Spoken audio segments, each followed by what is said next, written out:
Global stainless steel expo 2023 एक बहुत ही महत्वपूर्ण इवेंट है स्टेनलेस स्टील के जो इंडस्ट्री है उसके लिए, और उड़ीसा राज्य की तरफ से हम लोग इसमें पार्टिसिपेट किए हैं क्योंकि उड़ीसा राज्य में स्टेनलेस स्टील की मैन्युफैक्चरिंग सबसे ज़्यादा है और स्टेनलेस स्टील के जो प्रोडक्ट्स हैं, जो उत्पाद हैं, विभिन्न प्रकार के जो उत्पाद हैं, उन प्रोडक्ट्स को डाउनस्ट्रीम प्रोडक्ट्स को ग्रो करने के लिए हम लोग काफ़ी प्रयास कर रहे हैं।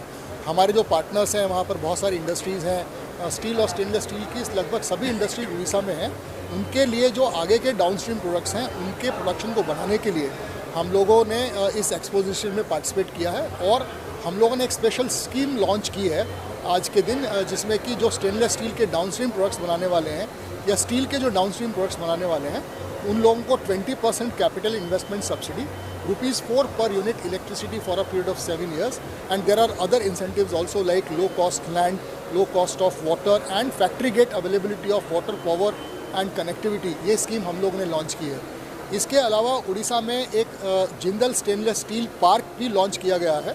275 एकर्स का ये पार्क है जहाँ पर developed plots, industrial plots available हैं और स्टेनलेस स्टील के जो इक्विपमेंट या जो आगे डाउनस्ट्रीम प्रोडक्ट्स बनाने वाली कंपनियां हैं वो वहां पर अपना बिजनेस स्टार्ट कर सकती हैं। सर, आज आपने बिजली को लेकर के और विभिन्न सुविधाओं को लेकर के आपने जो आज ब्रीफ दिया है उसके ऊपर यहाँ पर जो आए हुए हैं लोग, उनको क्या फ़ायदा मिलने वाला है? सबसे बड़ी बात यह है कि आज की जो इंडस्ट्री है, स्टेनलेस स्टील इंडस्ट्री और स्टील इंडस्ट्री बहुत ही कॉम्पिटिटिव युग से गुजर रही है और प्राइस मार्जिन्स के ऊपर बहुत प्रेशर है क्योंकि इंपोर्ट्स काफ़ी मात्रा में बाहर के देशों से हो रहे हैं। उनको अगर कॉम्पीट करना है, उनको अगर इस मार्केट में आगे बने रहना है या ग्रो करना है तो उनको राज्य सरकार की तरफ से सपोर्ट की बहुत आवश्यकता है। हमने जो कैपिटल इन्वेस्टमेंट सब्सिडी या इलेक्ट्रिसिटी में डिस्काउंट या लैंड में डिस्काउंट या स्टेनलेस स्टील पार्क जो लॉन्च किया है उससे हमारा मानना है कि लगभग 7% उनको एबिटा मार्जिन में ग्रोथ मिल सकता है अगर वो उड़ीसा में अपना औद्योगिक इकाई लगाते हैं। तो ये सपोर्ट इंडस्ट्री को कॉम्पीट करने के लिए और आगे ग्रो करने के लिए बहुत मदद कर सकती है। सर, जो ये आप उद्देश्य लेकर के आए हैं उड़ीसा गवर्नमेंट की तरफ से और जिंदल ने लगाया हुआ है, आने वाले समय में क्या उड़ीसा को कहाँ आप देखते हैं?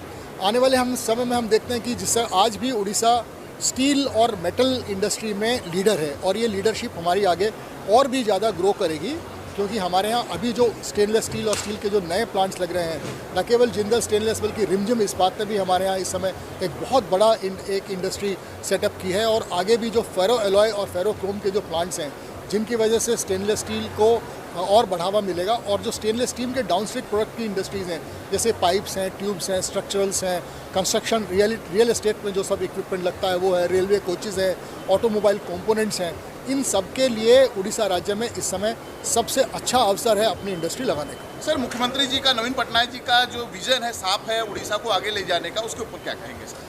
हमारे माननीय मुख्यमंत्री जी का कहना है कि आप commit only what you can deliver and once you have committed you must deliver, and our government is very focused, our government is pro people governance, simultaneously we provide good scope for growth and development of the industry। Thank you. Sir, ये जो आज का आयोजन हुआ है उसके ऊपर आपकी क्या प्रतिक्रिया? तो ये तो बड़ा ही महत्वपूर्ण और इम्पोर्टेंट इवेंट है, पूरे इंडिया के लिए दिखा रहा है कि अब स्टेनलेस स्टील का टाइम आ गया है।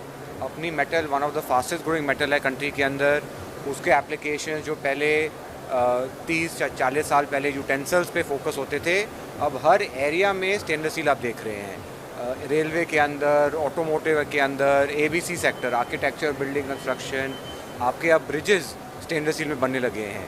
ये सब सस्टेनेबिलिटी की तरफ एक राइट डायरेक्शन है।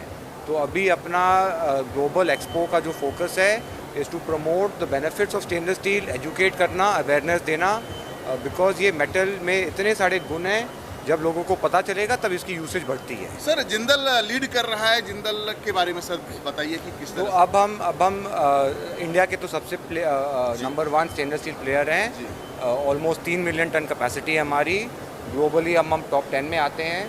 तो अब अपना फोकस है डोमेस्टिक। इतनी ग्रोथ जो हो रही है इंडिया के अंदर, इतना हमें डिमांड दिख रहा है इंडिया के अंदर, तो अलॉन्ग विद द कैपेसिटी हम भी ग्रो कर रहे हैं। हमारा फोकस तो हमेशा रहेगा कि हम मार्केट लीडर हैं। हम नया एवेन्यूज़ क्रिएट करते रहते हैं। जैसे मैंने अपने स्पीच में भी मैं बोलता हूँ स्टेनलेस एकेडमी। ये स्टेनलेस एकेडमी हम कॉलेज के अंदर जा रहे हैं, हम फैब्रिकेटर ट्रेनिंग दे रहे हैं, क्योंकि ये ज़्यादा फोकस नहीं होता था स्टेनलेस स्टील के ऊपर। तो अवेयरनेस क्रिएट करने के लिए जिंदल स्टेनलेस ने ये स्टेप उठाया है। सर, आज उड़ीसा गवर्नमेंट के साथ में आपका ये वो है, और आने वाले समय में उड़ीसा में क्या इसका ग्रोथ देख रहे हैं आप? हमारा अब पूरा फोकस उड़ीसा का ही है। उड़ीसा इस, जैसे हेमंत शर्मा जी भी बोल रहे थे, अब raw material hub steel stainless के लिए उड़ीसा है। फेरोक्रोम जो सबसे इम्पोर्टेंट और one of the most important raw materials है स्टेनलेस स्टील बनाने के लिए, वो उड़ीसा के अंदर ही है। तो इसके वजह से उड़ीसा हमारा मेन फोकस है। स्टार्टिंग हमने हरियाणा से किया था, जहाँ से हम हैं वैसे, बट अब जो भी एक्सपेंशन इन्वेस्टमेंट आ रही है उड़ीसा में कर रहे हैं। उड़ीसा में हमारा 2 million ton stainless steel plant है, और उसके पास ही हमने 300 एकड़ का स्टेनलेस स्टील डाउनस्ट्रीम पार्क अभी क्रिएट कर रहे हैं। उसके महत्व वो है कि इधर आपको फ्री लैंड नहीं, आपको पानी मिलेगा, इलेक्ट्रिसिटी मिलेगा, सब्सिडाइज रेट में आपको मटेरियल मिलेगा। आपको आके बस अपना प्लांट मशीनरी सेटअप करना है and just in time material मिलेगा, ताकि आप फोकस कर सके स्टेनलेस स्टील बनाने के लिए। Thank you sir. Thank you. आज के आयोजन के ऊपर आपकी प्रतिक्रिया? जैसे आप जानते हैं, हम लोग ये ग्लोबल स्टेनलेस स्टील एक्सपो हमने पहली बार 2022 में किया था। उसमें कि पहले हमने काफ़ी रिसर्च किया टू अंडरस्टैंड कि ये है इंडस्ट्री जो आगे सब इनकी इतनी एप्लीकेशंस है, तो इसकी महत्व क्या है हम समझे, और इसके हिसाब से हमने ये एक प्लेटफॉर्म क्रिएट किया है for the stainless steel industry, कि वो अपने को एक शोकेस कर सके, ग्लोबल लीडर्स को यहाँ पे बुला सके और अपने नॉलेज शेयरिंग कर सके। तो इसी का महत्व है। ग्लोबल स्टेनलेस स्टील का पूरा महत्व ये है कि हम एक प्लेटफॉर्म बनाएं जिसमें सब लोग आके अपने बिजनेस को आगे लेके जा सकें। जी, ये उड़ीसा गवर्नमेंट ने जो विशेष सुविधाएं दी हैं उसके ऊपर आप? Odisha government is one of the most dynamic governments which we know, and because they are doing so much for the stainless steel industry, we really thought they should partner with stainless steel event, and that is how we have come together, and we are going to work together to see that more number of people go to Odisha and take the benefits from it.